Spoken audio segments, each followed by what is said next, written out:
India's Supreme Court turns away petition asking government to frame crypto guidelines. Though the petition is under Article 32 of the Constitution, it is evident that the real purpose is to seek bail in proceedings which are pending against the petitioner, the order said. India's Supreme Court refused to entertain a petition which sought a direction to the government to frame legislation for crypto. The petitioner is currently in judicial custody, accused of inducing people to invest money in a scheme. India's Supreme Court, a historical hope for the nation's cryptocurrency industry, turned away a petition that sought to direct the government and relevant authorities to frame guidelines for regulating the trading and mining of cryptocurrencies. The public interest litigation, filed by Manu Prashant Wig against the Union of India and others, which also asked for a direction for the prosecution of cases involving digital assets, was denied on Friday. Though the petition is under Article 32 of the Constitution, it is evident that the real purpose is to seek bail in proceedings which are pending against the petitioner. We are unable to subscribe to this course of action, the order said. Article 32 of India's Constitution allows an individual to directly approach the highest court to protect their fundamental rights. Wig, a director at Blue Fox Motion Picture Limited, the entity purportedly behind Tokens Limited, a centralized cryptocurrency exchange, is currently in judicial custody, accused of inducing people to invest money in a scheme in a case filed by the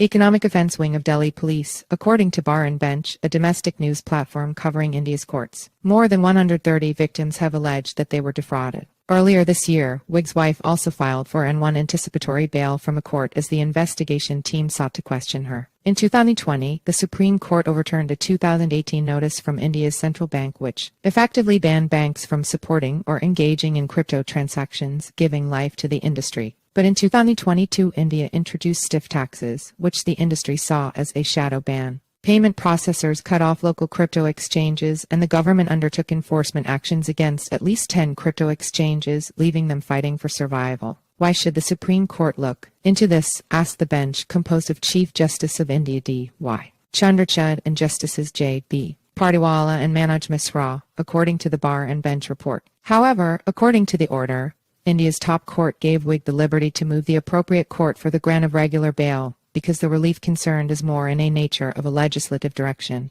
Courts in India have no authority to direct the legislature to frame a law, according to legislative research body PRS, even though there are rare cases when the Supreme Court has challenged this separation of powers. Yet, India's government has previously told the Supreme Court that only the Parliament can frame or enact a law. India's position on crypto came under increased scrutiny after September 2023, when it pushed the G20 during its presidency to accept global guidelines for crypto without having its own legislation in place. India has kept a crypto bill in cold storage since 2021 but did indicate it will decide its position in the coming months. India has seen a spate of crypto scams in the past few months, leading to increased action from authorities.